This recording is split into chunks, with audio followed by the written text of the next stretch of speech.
At the party, everyone mocked me. Laughter filled the golden hall, but none of it was kind.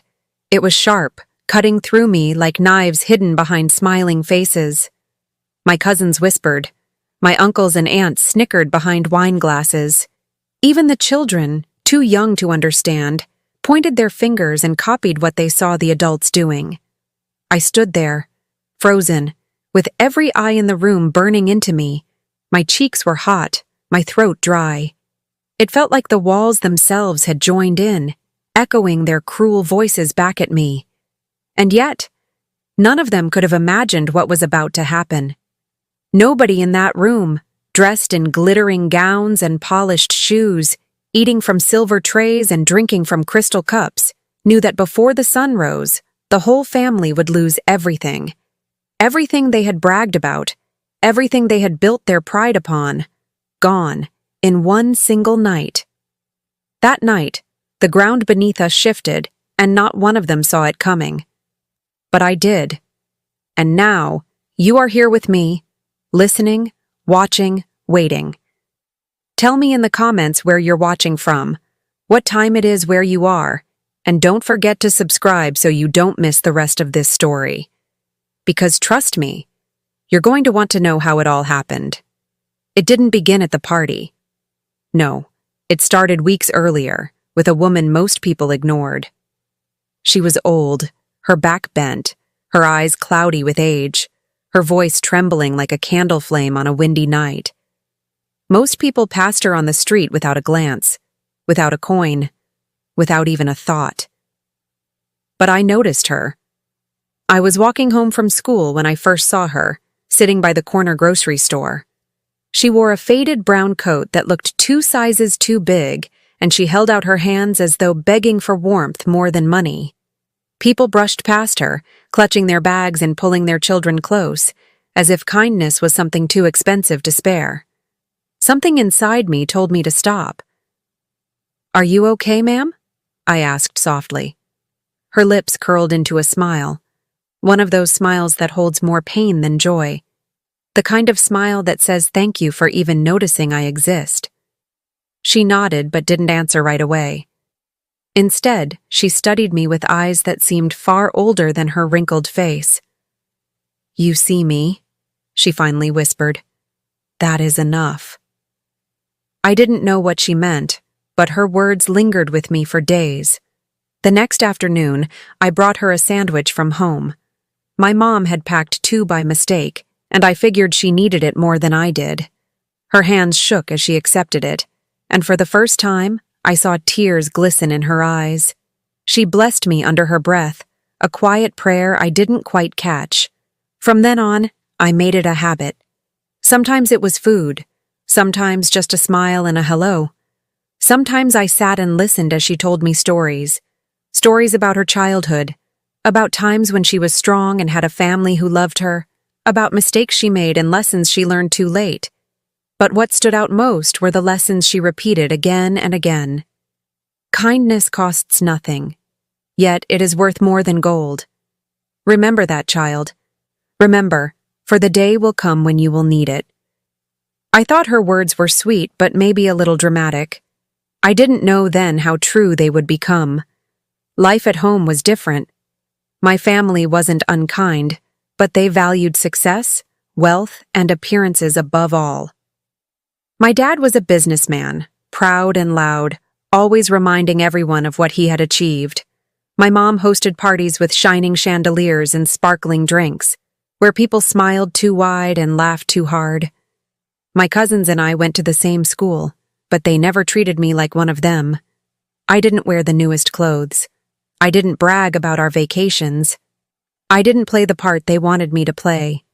And so, little by little, I became the outsider. When I tried to talk about the old woman I had met, they rolled their eyes. "Why waste your time with beggars?" one cousin sneered. "She's probably crazy." Another said, "She's not family. Don't bring shame by being seen with her." I wanted to argue. I wanted to shout that kindness wasn't shameful, that ignoring suffering was. But I kept quiet. Sometimes silence feels safer, even when it hurts. The days passed. I kept seeing the woman, learning more from her, and feeling a strange comfort I couldn't explain. And then, one Friday night, came the party. The one that would change everything.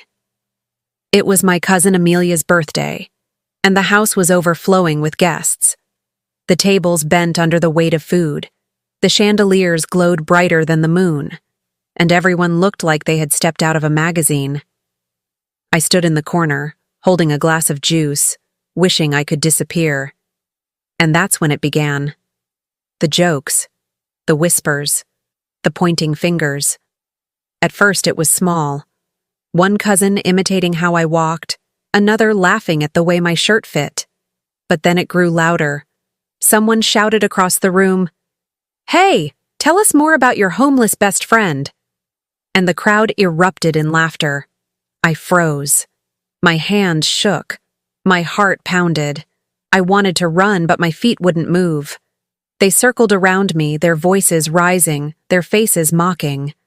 My family, my own blood, turned me into the evening's entertainment.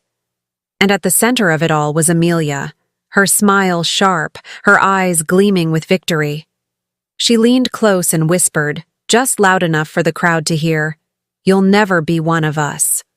The laughter rose higher, bouncing off the walls. But outside those walls, in the quiet dark, something else was waiting. Something that would make their laughter turn into screams before the night was over. And that was when everything began to change. The laughter at the party still echoed in my ears long after the music faded. My body felt heavy, like every cruel word had been carved into my skin. I slipped out the back door into the garden, gasping for air as though I had been drowning all night. The cold wind slapped against my face, but it was better than the heat of that room. Better than their eyes. Better than their laughter. I thought being outside would free me from the pain, but even in the garden I could still hear them, the muffled sound of voices and laughter leaking through the walls. And worse than the sound was the knowledge, the certainty, that every single one of them had enjoyed it. My humiliation had been their entertainment. I stood there trembling when I heard something unusual, a faint crunch. Footsteps. I turned sharply. Beyond the hedge near the stone pathway, a shadow moved. For a moment I thought it was just one of the guests sneaking out for air, but the figure was too small, too hunched. My heart skipped. It was her. The old woman. She stood at the far end of the garden, wrapped in that same oversized coat, her hair tangled by the wind. Her face was half hidden in the shadows, but her eyes glowed faintly, watching me. "What? How did you—" I stammered. My words died in my throat. She shouldn't have been there. No one had invited her. She didn't answer. Instead, she raised a trembling hand and pointed back toward the house. "Inside they laugh," she said, her voice low and raspy. "But laughter is fragile. By morning, it will be gone." Her words chilled me. I wanted to ask her what she meant, why she was there, how she had even gotten past the gates. But before I could speak, the sound of voices behind me made me turn. 2 cousins had stepped into the garden. They were still laughing, carrying drinks in their hands. "Look who it is," one of them said, spotting me. "Our little charity case, crying in the garden now?" The other chuckled and nudged him. "Maybe she's waiting for her old witch friend to come save her." Their laughter rang out again. I turned back quickly, desperate to see the old woman, to prove she was real. But she was gone. The space where she had stood was empty, the shadows deep and still. Only the cold wind moved, carrying with it the faint smell of smoke. I swallowed hard, my throat tight. Maybe they were right. Maybe she wasn't real.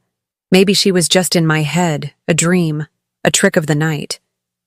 But deep down, I knew better. I had seen her, heard her, and her warning still echoed in my chest. By morning, it will be gone. I forced myself to go back inside.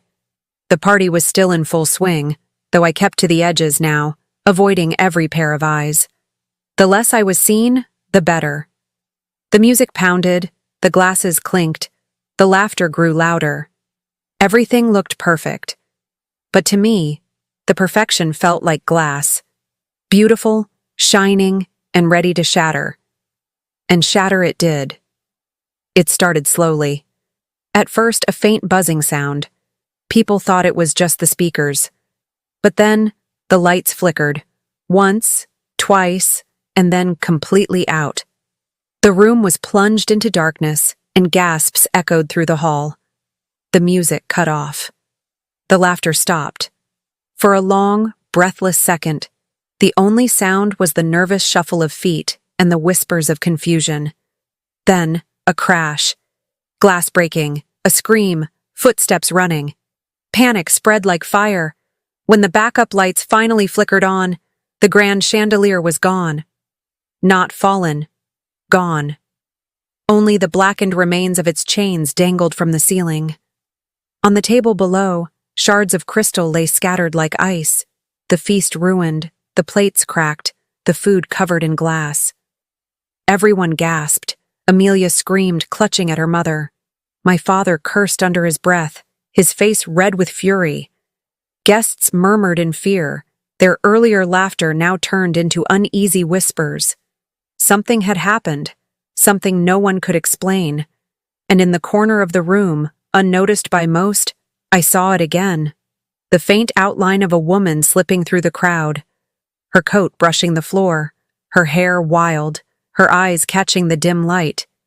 She looked at me for just a moment, then vanished into the shadows. I felt my knees weaken. I grabbed the edge of a table to steady myself. She was here, and whatever had just begun, it was only the start. But in that moment, no one believed me. No one wanted to hear what I had to say. They were too busy shouting, too busy blaming the electricians, too busy demanding answers. Still, her words echoed in my mind. By morning, it will be gone. What would be gone? The lights? The party? Or something far greater? I didn't have long to wonder. Because before the night ended, the second disaster struck, louder, fiercer, impossible to ignore.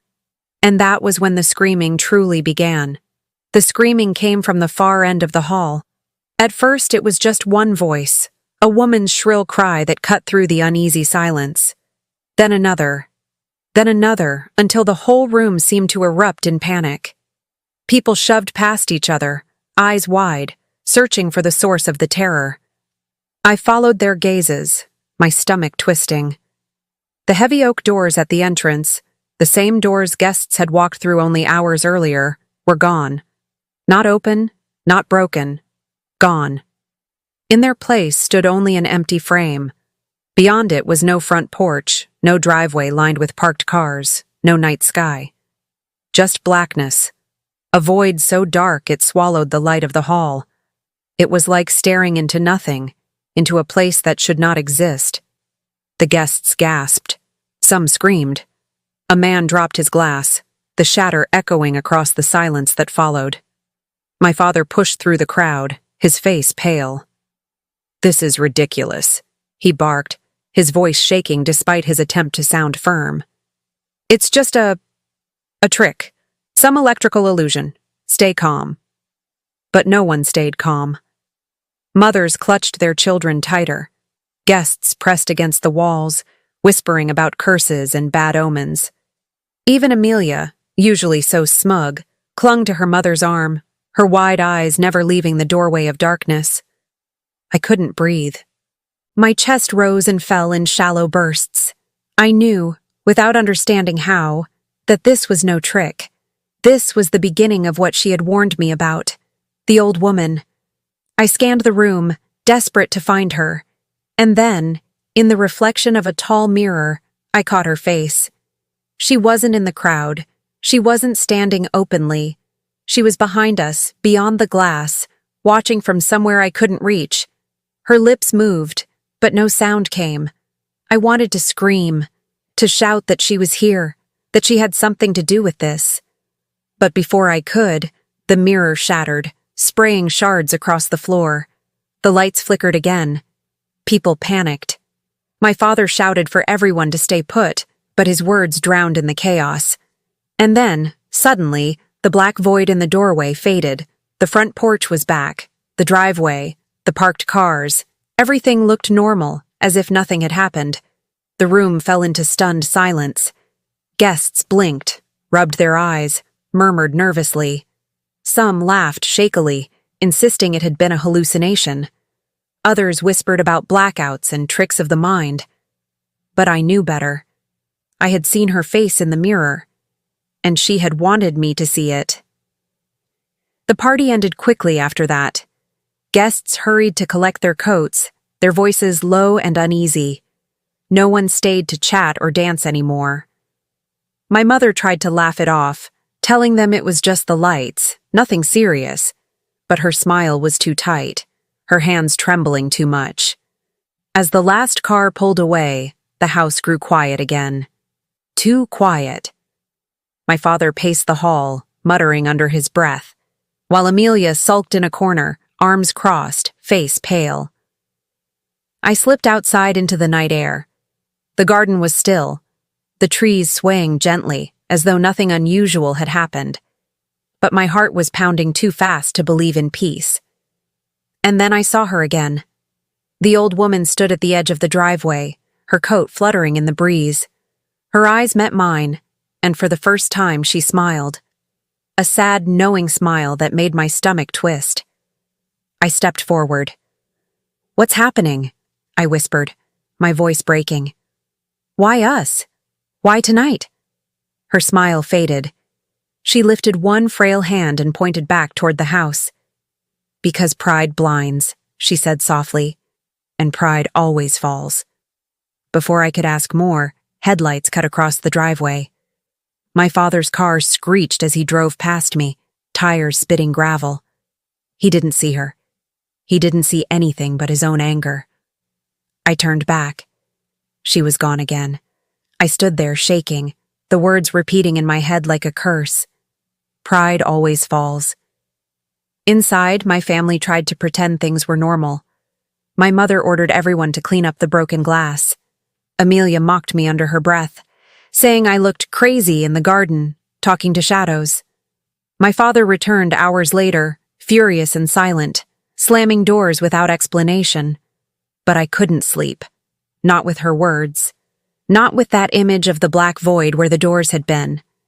And then, just as the clock struck midnight, the house shook. A deep rumble rolled through the walls, rattling the windows. Dishes clattered. Frames crashed to the floor. My mother screamed, my cousins cried, and for one terrifying moment, I thought the house would split apart.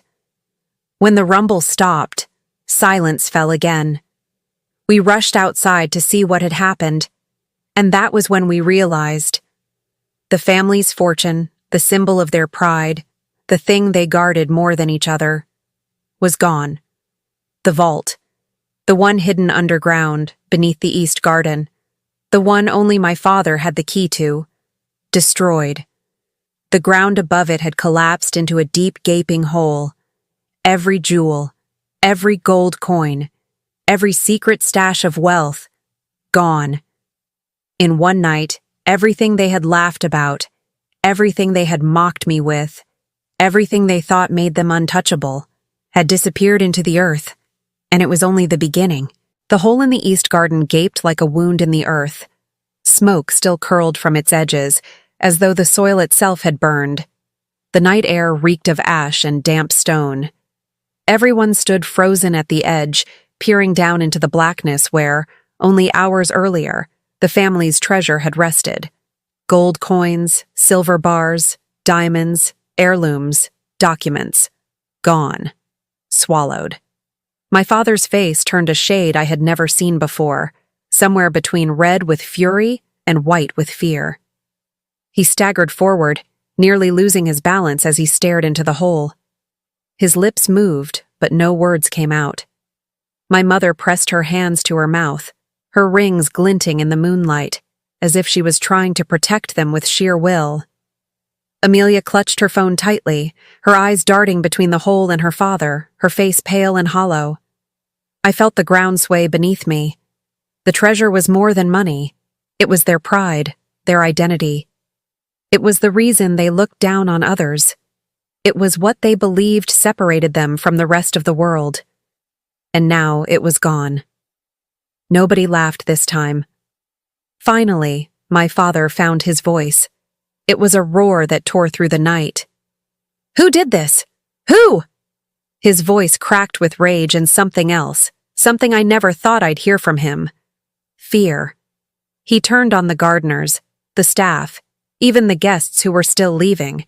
He accused them of theft, of sabotage, but no one had touched that vault. No one but him even had access. "It's gone," my mother whispered, her voice trembling. "It's all gone." Her words fell like a stone into the silence. I stood there, numb. My cousins whispered frantically. Amelia muttered about calling the police, though her hands shook too badly to dial. Some family members cried. Others argued. Everyone spoke, but no one listened. And in that chaos, I felt it again. Eyes. Watching me. I turned slowly, my heart pounding.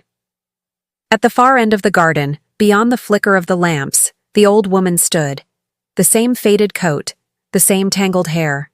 Her figure swayed slightly as if the wind carried her, but her eyes, oh, her eyes, locked on mine. She raised her hand and pressed a single finger to her lips. Silence. That's what she asked of me. I wanted to scream her name, though I didn't even know it. I wanted to shout that she was here, that she had warned me, that she knew. But my voice stuck in my throat, as though her command held me captive. In the next second, she was gone again. Just like that. The hours after the collapse stretched endlessly. My father barked orders to seal the garden, to guard the area, to call in contractors and security. But his voice no longer carried the same authority it once had. It shook, and everyone knew it. By dawn, the family sat in the living room, pale and restless, the air thick with exhaustion. No one slept. The chandelier was gone. The doors had vanished into darkness and returned. The vault had collapsed. Too much had happened for them to pretend it was nothing. Still, they tried. "It's a coincidence," Amelia muttered, hugging herself on the couch. Maybe the foundation under the garden was weak. Maybe it was going to collapse anyway. Her words sounded empty even to her. "A coincidence?" My father spat. "Do you think chandeliers disappear by coincidence? Do you think doors turn into black pits for no reason?" Amelia flinched, looking down at her hands. The room fell silent. I sat in the corner, hugging my knees, watching them. A strange feeling stirred in me. Half sorrow, half justice. All those years they had mocked others, dismissed pain, laughed at kindness. And now, they were the ones stripped bare. But then came the guilt. Because part of me wondered, was it my fault? Had I somehow brought this on us by talking to the old woman? By caring for her? As the morning sun rose, my father stood, his face set like stone. "We'll rebuild. We'll find who did this. And when we do, they'll pay." But his voice carried less power than it once had. The family dispersed, some to their rooms, some to make frantic phone calls. I stayed in the living room, staring at the fire as it flickered low. My heart felt heavy, my mind racing. And that's when I heard it, the sound of footsteps. Slow, dragging, coming from the hallway. I turned, my blood turning cold. A figure stood there just beyond the doorway. It wasn't my mother, not my father, not Amelia. It was the old woman. But this time, she wasn't alone. Behind her, shapes moved in the shadows, figures I couldn't fully see, but I could hear them. Whispers, dozens of voices, all speaking at once, too faint to understand, yet heavy with sorrow and anger. The old woman raised her hand toward me. Her voice was soft, but it carried through the room like a command. "It begins," she said. And the lights went out. the lights snapped off, plunging the room into suffocating darkness. For a heartbeat, no one breathed. The silence was so complete I could hear the frantic pounding of my own heart. Then came the screams.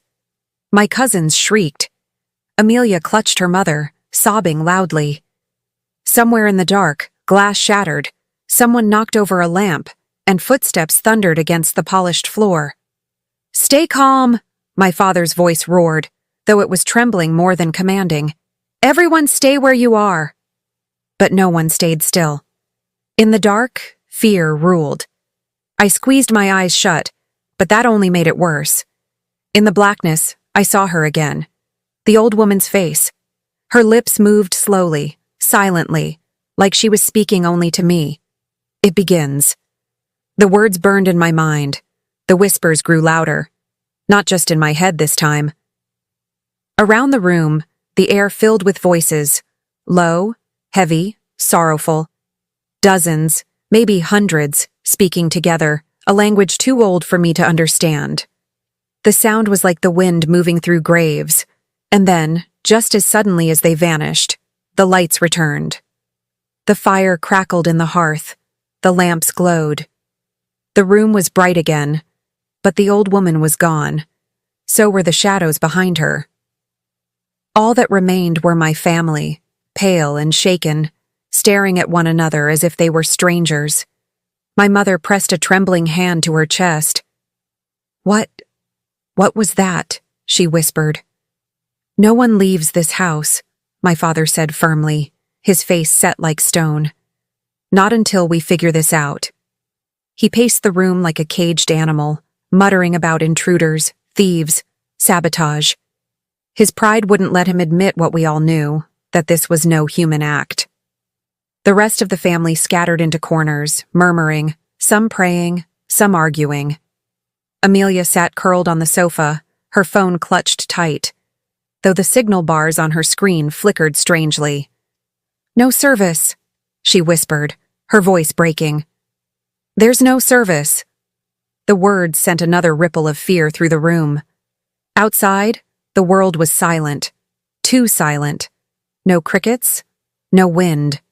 Not even the hum of cars from the nearby road. It felt like the house had been cut off from the rest of the world.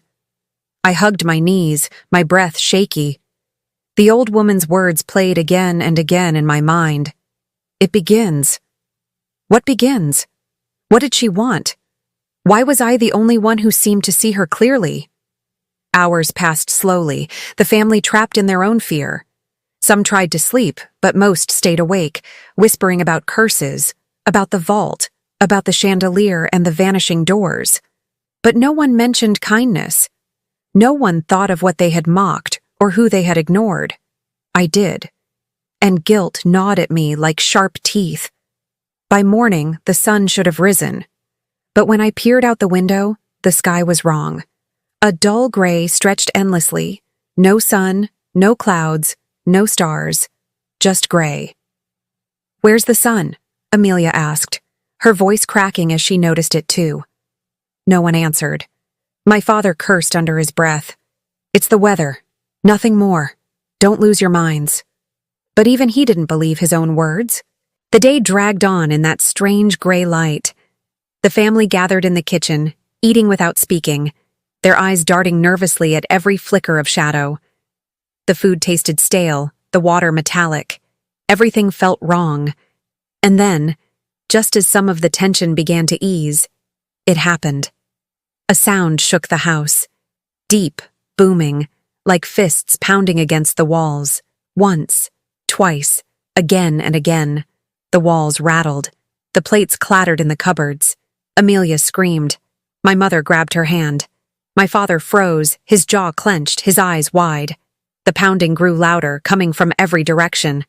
The house itself seemed to groan under the pressure. And then, with one final earth-shaking slam, the front doors burst open. Only it wasn't the night sky or the driveway waiting on the other side. It was the old woman. She stood framed in the doorway, her coat whipping in an unseen wind, her eyes brighter than fire. And behind her came the figures, dozens of them. shadowy, faceless, whispering. Their voices filled the hall like a tide. The old woman lifted her hand and pointed straight at my father, and in a voice that shook the house, she said, "It is your pride that has called us here." The figures poured into the house like smoke, slipping past the old woman and filling every corner of the hall. Their shapes shifted in the dim light, tall, short, thin, broad. But their faces were blank, swallowed by shadow. Their whispers twined together, rising and falling like waves, a language too heavy for human ears. My father stepped back, his hands shaking though he tried to hide it. "This is madness," he barked, his voice hoarse. "Get out of my house." But his words fell flat. The shadows didn't move. They only spread further, curling up the walls, pressing into the ceiling, until the grand hall no longer looked like a place of wealth, but like a cave swallowed by night. The old woman stood still in the doorway, her presence commanding more power than all my father's shouting. Her eyes swept across the room, resting on each trembling face before landing on him again. "You built your walls with pride," she said, her voice steady. "But walls cannot keep truth away." My mother clutched Amelia close, her rings digging into her daughter's arm as though she could protect her with sheer grip. Amelia whimpered, her once sharp tongue gone silent, her eyes glued to the faceless crowd. The cousins huddled together, whispering prayers they barely remembered. Only I could move. My feet pulled me closer to the old woman, though fear clamped my chest like iron. "What do you want?" I whispered. Her gaze softened, just for me. "Not want," she answered. "What must?" The words chilled me, though I didn't fully understand. My father roared again, louder this time, though his voice cracked. "You come into my home with these tricks? I am not afraid of you." He stepped forward, jabbing a finger toward her. "Do you know who I am? Do you know what I own?" The old woman's eyes burned. "You own nothing," she said, her tone sharp as thunder. "It was never yours to keep." And then the shadows moved. They surged toward him, faceless hands stretching out, their whispers rising into a storm. My father staggered back, swinging his arms as if to fight them off, but his fists met only air. The figures closed in, their forms pressing against him, surrounding him. His shouts turned to gasps. "No! Get back! Get away from me!" he cried, his face pale with terror. The family screamed. My mother tried to run to him, but the old woman raised her hand, and she froze in place, unable to move. I wanted to run, to help, but my legs locked. All I could do was watch. The figures wrapped around my father like smoke. His proud stance crumbled, his voice cracked, his knees buckled. And then, they released him. He fell to the ground, gasping for breath, his eyes wide and wild. Sweat poured down his face. His suit, once immaculate, looked wrinkled, his hair disheveled. For the first time in my life, my father looked small. The old woman spoke again, her words heavy with finality. "Pride brought you wealth. Pride built this house. But pride has no roots, and when the storm comes, it falls." The whispers subsided. The figures drifted back, lining the walls like shadows that had always been there. Silence hung thick in the hall. My father lay on the floor, trembling, unable to speak. My mother wept silently, her head bowed. Amelia clutched her phone as though it could save her, though it still showed no service, no light but its dim screen. I stared at the old woman, my heart pounding. I wanted to ask why she spared him, why she didn't finish what she began. But before I could, she turned her eyes to me. "You," she said softly. "You saw me when no one else did. You gave when no one else would. That is why you stand." Her words struck something deep in me. I opened my mouth, but nothing came out. Then, without warning, the house shook again. This time it wasn't just the walls, it was the earth itself. The floor cracked, splitting down the center of the hall. Plates slid off tables, portraits crashed from the walls, The fire in the hearth roared and scattered embers across the rug. The cousins screamed, clinging to one another. My mother shrieked, pulling Amelia toward the staircase. But the crack kept widening. And from the depths of the earth came a sound. Low, guttural, endless. Not the whisper of shadows this time. Something larger. Something deeper. Something that did not belong to this world. The old woman lifted her eyes toward the ceiling, as if listening to a voice far above or far below. And in a tone that froze every drop of blood in my veins, she said, "It has awakened." The crack in the floor groaned like the earth itself was alive. Dust rained from the ceiling, the chandelier chains rattled, and the portraits of ancestors slid off the walls one by one. The cousins clung together, their sobs swallowed by the roaring sound beneath us. And then, silence. The shaking stopped. The fire sputtered and died, leaving only the pale gray light leaking through the windows. The split in the marble floor stretched wide enough for me to see into the darkness below, but it wasn't empty. Shapes moved down there, slow, shifting, restless. No one dared breathe too loudly. My father staggered to his feet, his face pale and sweaty. He gripped the edge of a chair like it was the only thing keeping him from falling back into the abyss. His voice cracked when he spoke. What is that?" The old woman didn't answer right away. She stepped closer to the crack, her coat dragging across the floor, her frail figure trembling. But her eyes, they were steady, unafraid.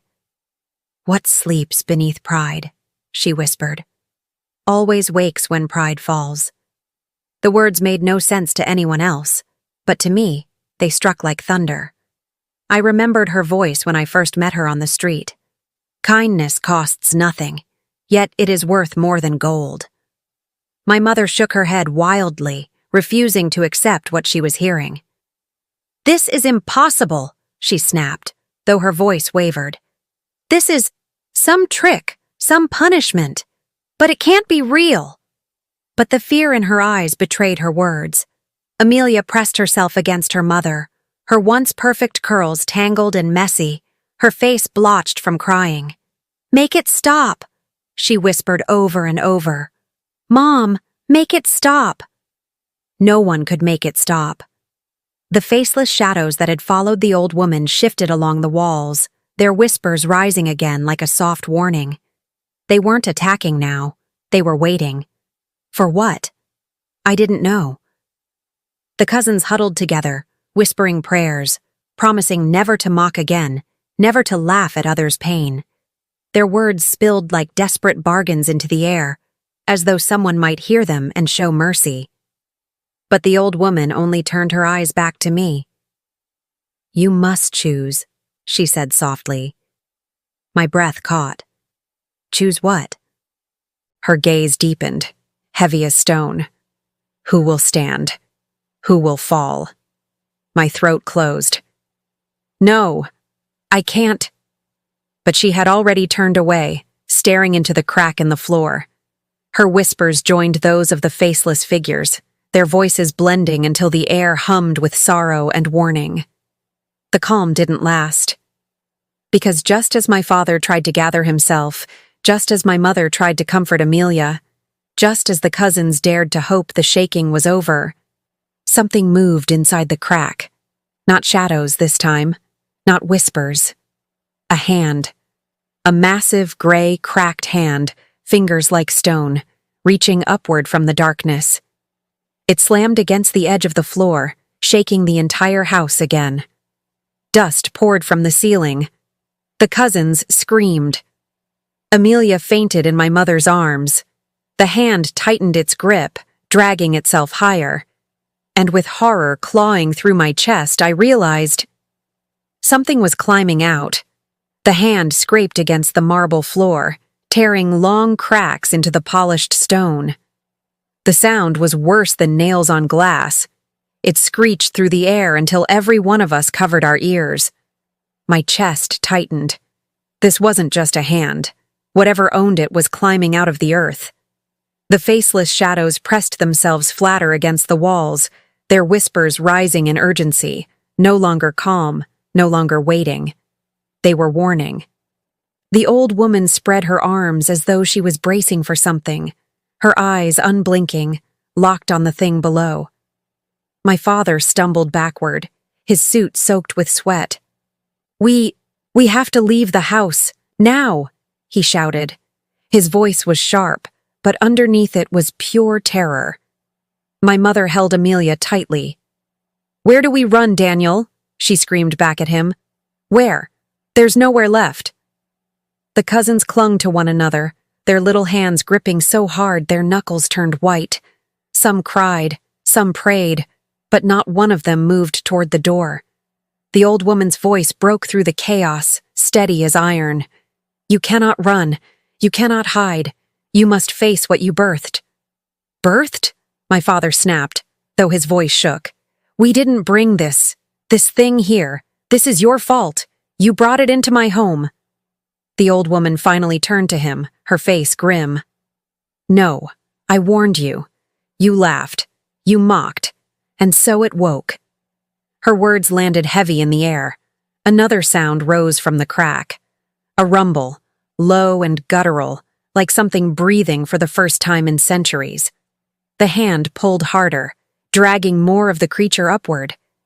Its arm followed, thick, rough as stone, covered in cracks that glowed faintly like fire beneath the skin. My heart hammered so fast I thought it would burst. "What is it?" I whispered, but my words vanished under the sound of stone grinding against stone. The old woman's gaze flickered to me. "The debt," she said quietly. "Every cruelty, every mockery, every tear you caused. It does not vanish. It waits. And when it waits too long, it grows hungry." The words chilled me. My stomach knotted, my mouth dry.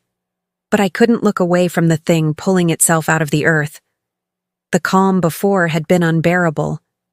But this was worse. Because the creature was no longer just a shadow in the ground. Its head began to rise. At first, I saw only the outline. Massive, curved, horns like jagged stone jutting from its skull. Then came the glow, faint cracks of light pulsing beneath its rocky skin, like molten fire trapped inside. And then, its eyes opened. Two enormous pits of burning gold lit up in the darkness, staring straight into the hall. The heat from its gaze alone made the air shimmer, and the scent of sulfur burned my nose. The cousins screamed louder. My mother tried to drag Amelia toward the back staircase, but the entire house shook again, and the banister splintered, collapsing before they could reach it. We were trapped. The creature's mouth split open. It didn't roar. It didn't growl. It laughed. A sound deep and booming, shaking the walls worse than the tremor. A laugh that mocked us all, echoing every insult, every cruel word ever spoken in that house. And in that moment, I knew. This wasn't just a monster. It was us. The laughter rolled through the house like thunder, rattling every window until glass cracked and shattered onto the floor. The chandelier above swayed violently, chains squealing, as if it too was afraid of falling. The cousins dropped to their knees, covering their heads, sobbing in terror. My mother pressed Amelia's face into her shoulder, whispering useless comforts through her tears. My father, once so powerful, so unshakable, backed himself into a corner, his hands over his ears as though that would block out the sound. The old woman did not move. She stood tall, frail but unyielding, her eyes fixed on the creature pulling itself from the earth. The laugh finally faded, leaving a silence so heavy it felt like the air itself had weight. Then the creature spoke. "You mocked the weak," it rumbled, its voice deep as stone shifting beneath the ground. "You trampled the kind. You feasted on pride. I am what you fed." My blood froze. The family stared, wide-eyed, too horrified to breathe. "Impossible," my father whispered hoarsely. This can't be real." But it was. The old woman's voice cut through his denial. It is the sum of every cruelty you dismissed, every laugh at another's pain, every selfish word. You thought them gone, but they built this. She gestured to the monster. Now it stands before you. The cousins clung tighter to one another. Amelia, pale and shaking, finally spoke, her voice a squeak. "Mom! Dad! Make it stop." My mother broke, sobbing harder. "I can't, baby, I can't." For once, there was no diamond necklace, no silk dress, no perfume strong enough to cover the stench of fear. She looked small, broken, powerless. My father tried to summon his pride again. He stood, forcing his voice to sound firm, though it cracked. We can fight it. Call the police. Call someone. We can fix this." But when he pulled his phone from his pocket, the screen flickered black. Dead. Just like everyone else's. The old woman's eyes glowed faintly in the dimness. "No man's hand can stop what the heart has called." The creature rose higher, its horns scraping the ceiling. Its burning eyes scanned the room slowly, settling on each face as though weighing their worth. When its gaze landed on me, my stomach dropped. Then, suddenly, the creature slammed its fist into the ground. The impact shook the house so violently that the chandelier finally snapped free, crashing to the floor in an explosion of glass and twisted metal. The cousins screamed. My mother shrieked. The air filled with dust and smoke. And when it cleared, we saw the front doors had been blown off their hinges, but what lay beyond them was not the night we had known. The city was gone. No streets, no cars, no neighbors. Only an endless wasteland of ash and fire stretching as far as the eye could see. And the creature spoke again, its burning voice echoing through the ruin. "Your world ends where your kindness ended." Ash drifted through the doorway like falling snow, gray flakes settling on the polished marble floor of the ruined hall. The city was gone. Every tower, every streetlight, every car that once buzzed with life, gone. Only smoldering ruins stretched to the horizon, lit by the faint glow of scattered fires. The family stood frozen. Nobody moved. Nobody breathed. Amelia was the first to whisper, Where is everything?" Her voice cracked, breaking the silence like fragile glass. My mother's arms tightened around her, rocking her gently as though she were a little girl again. "It's still there," she said, her voice trembling with a lie. "It has to be. It's just dark. Just smoke. That's all." But her eyes told the truth. Her face was pale, her lips trembling. She knew what we all knew. Everything we once had was gone. The cousins began to wail, their young voices echoing through the hollow house. They pressed against the walls, trying to vanish into the shadows, but there was nowhere left to hide. My father stumbled toward the doorway, his steps heavy, desperate. He stared into the wasteland as though sheer will could bring the world back. This is impossible," he muttered. "I built this life. I built all of this. You can't just—" His voice broke, swallowed by the emptiness. The old woman stepped closer to him, her frail hand clutching her cane. "You built walls, Daniel. You built riches, but you built no mercy. And mercy is what sustains." He spun toward her, fury burning through his fear. "Don't lecture me. You did this. You cursed us." His voice rose with each word, his veins bulging. "We were fine until you walked in here." The old woman did not flinch. Her eyes, though aged, held more fire than his rage. "No, I came to warn. You chose to mock. And so it came." My father's breath caught in his chest. For the first time, he had no words. The faceless shadows stirred along the walls, their whispers swelling again. Not angry now, not mournful, but urging, as if waiting for something to be decided. Amelia's tears streaked her cheeks as she turned to me.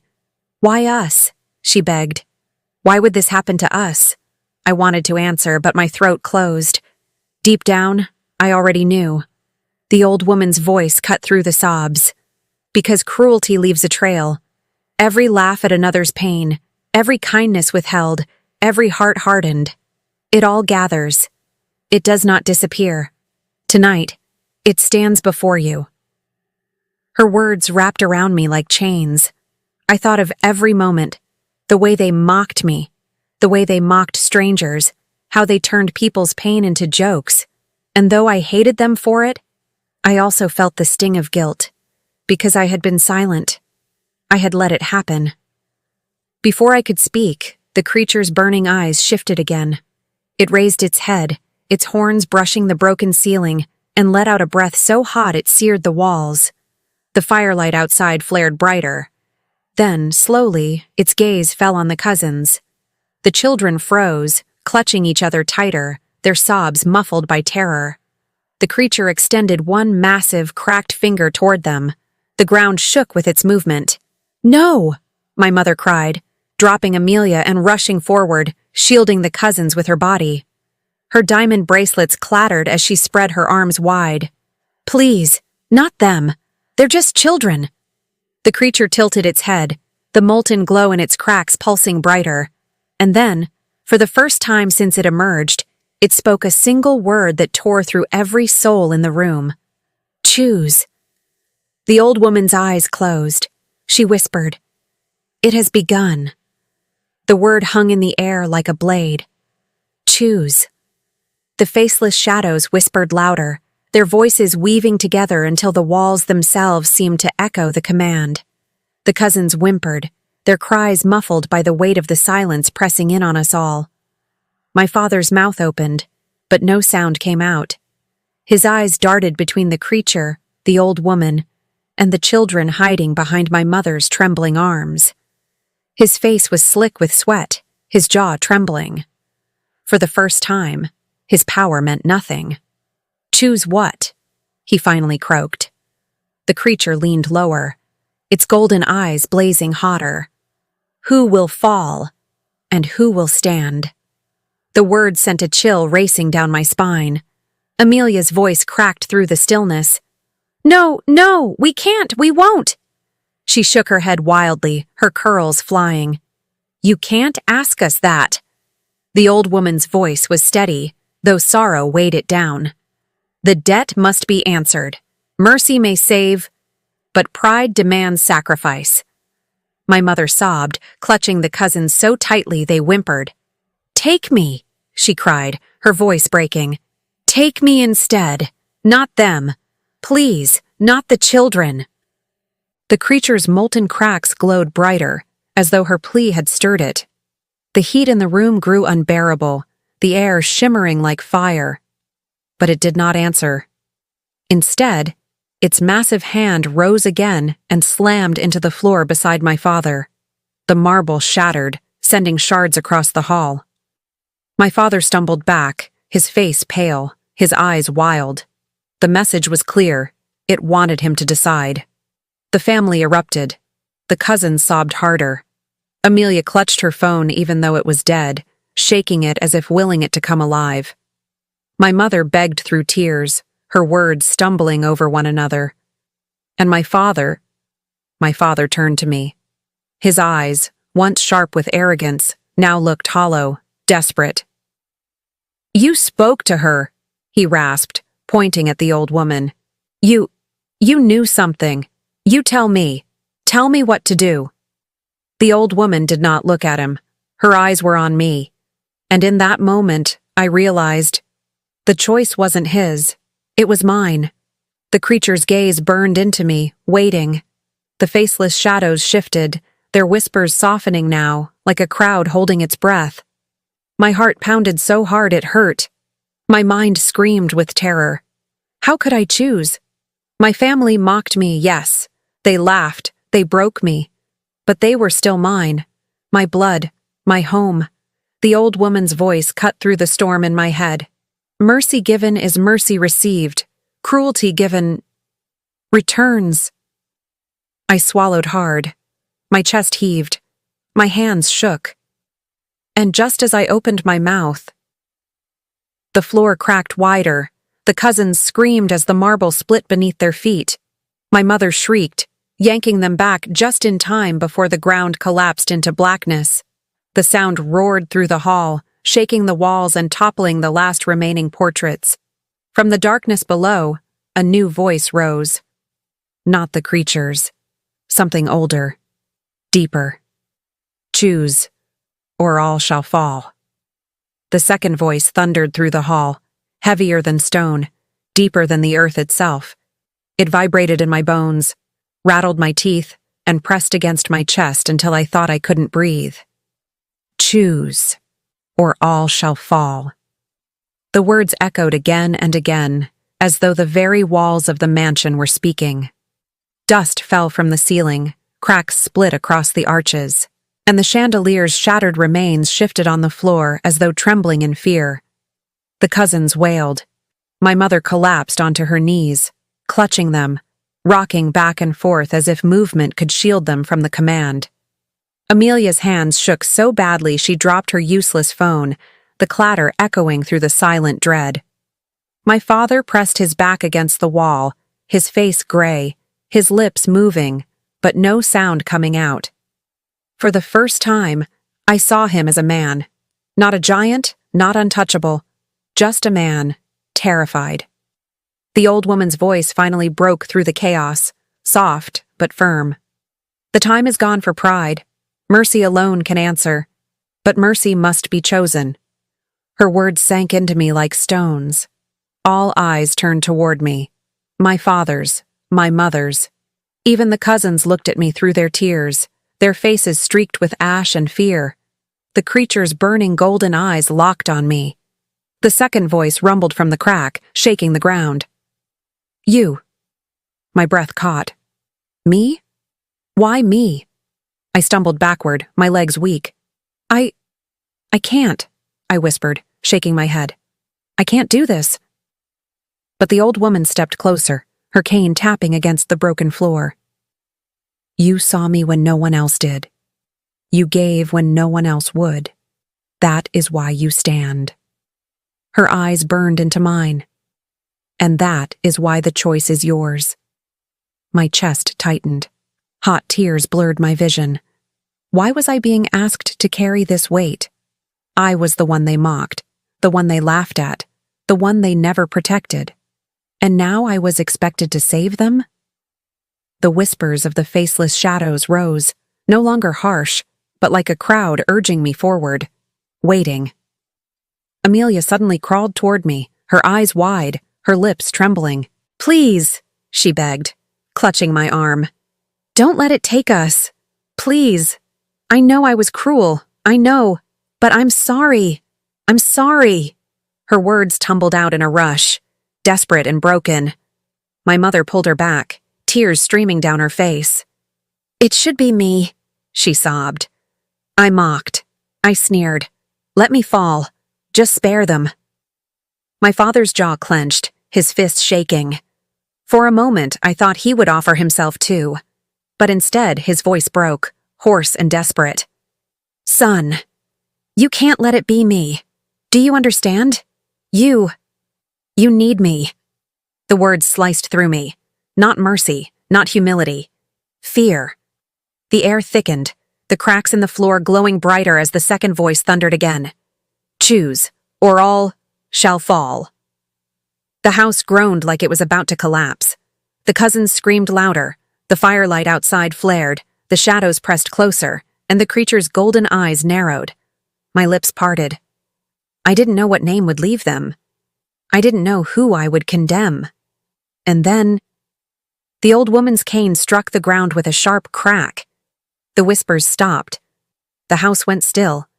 She looked straight into my eyes, her voice low but clear. Whatever you choose tonight, you will carry forever. The room spun. My heart thundered, and just as I opened my mouth to speak, the floor beneath us gave way. The marble shattered, the ground split wide, and the entire family screamed as the floor collapsed into blackness. We plunged into the blackness.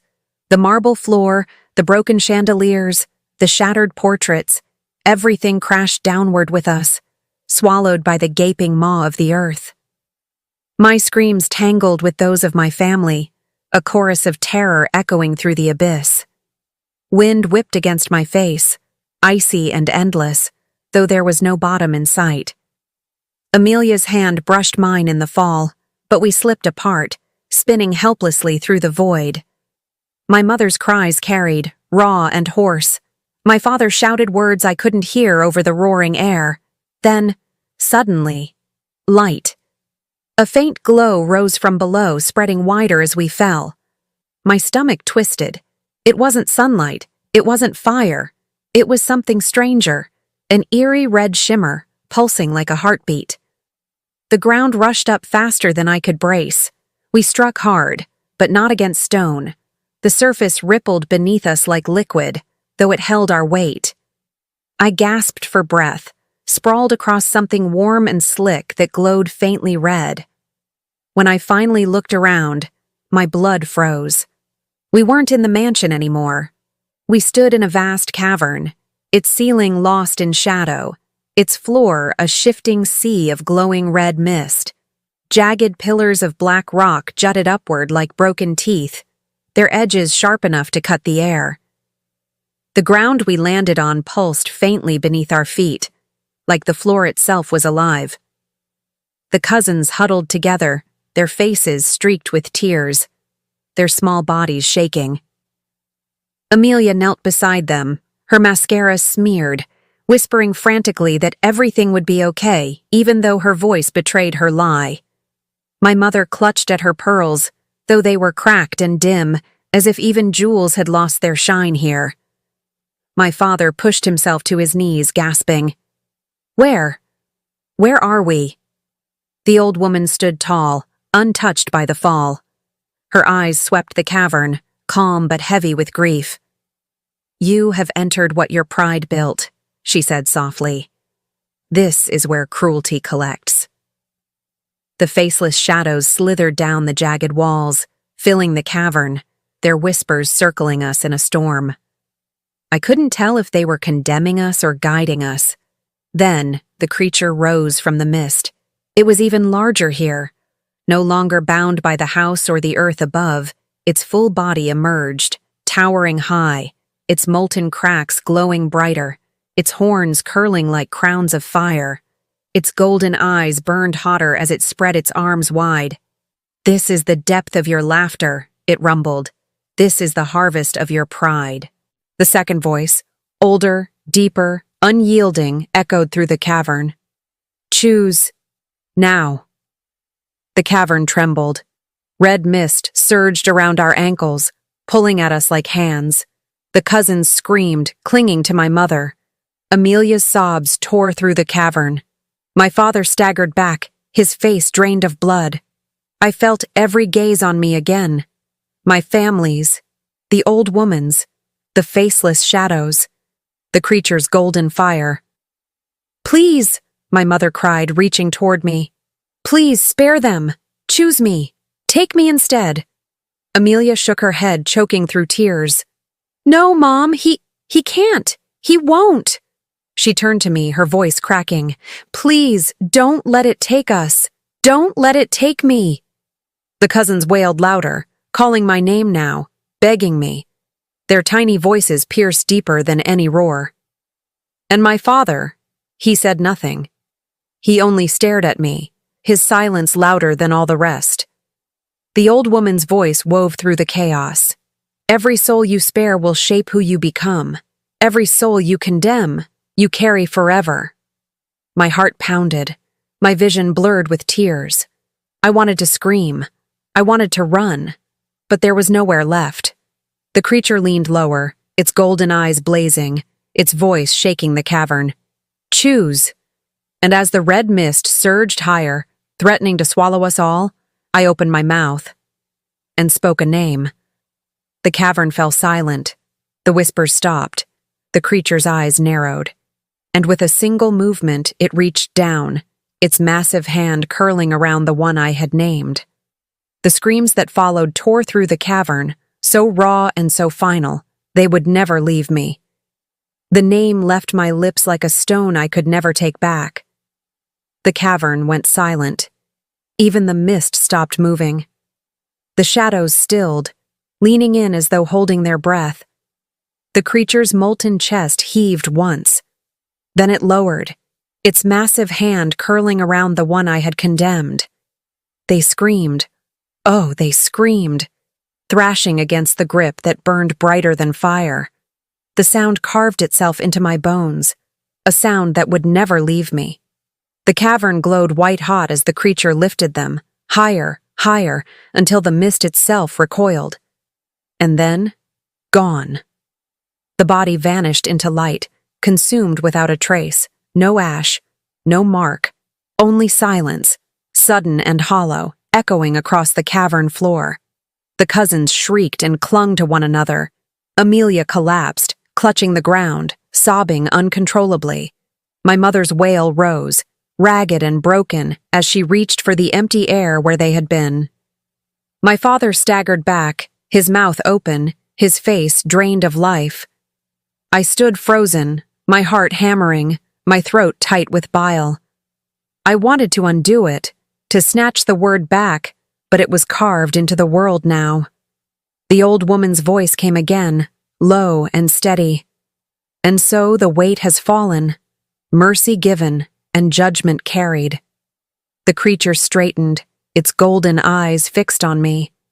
Its massive form seemed to ripple, cracks glowing brighter, as though the choice had changed it.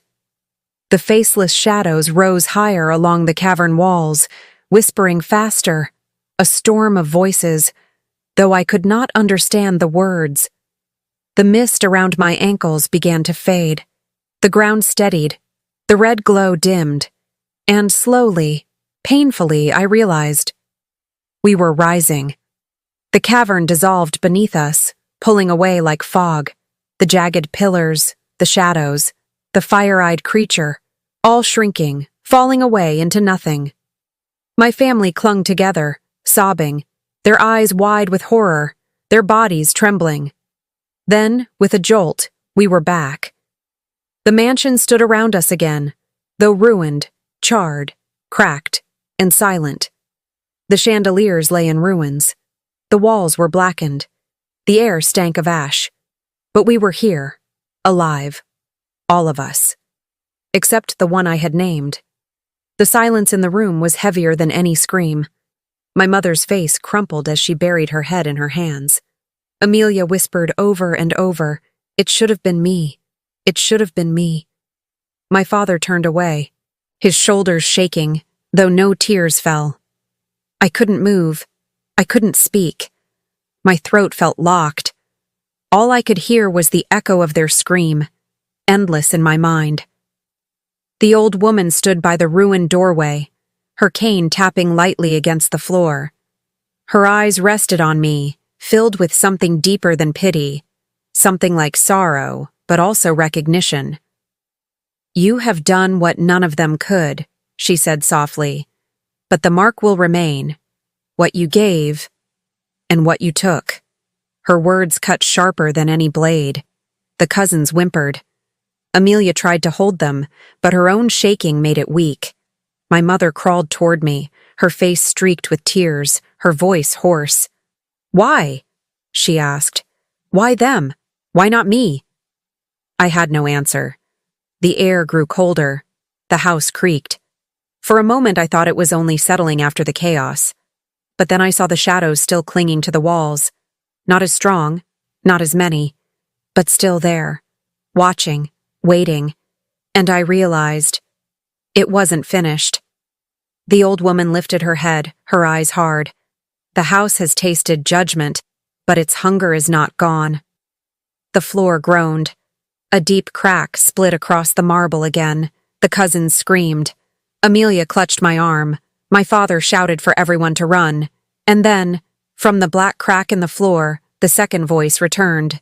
Deeper, louder, final. "One more." The mansion shook. The shadows surged. The fire returned. And as the ground split beneath us again, I knew. My choice was not the end. It was only the beginning.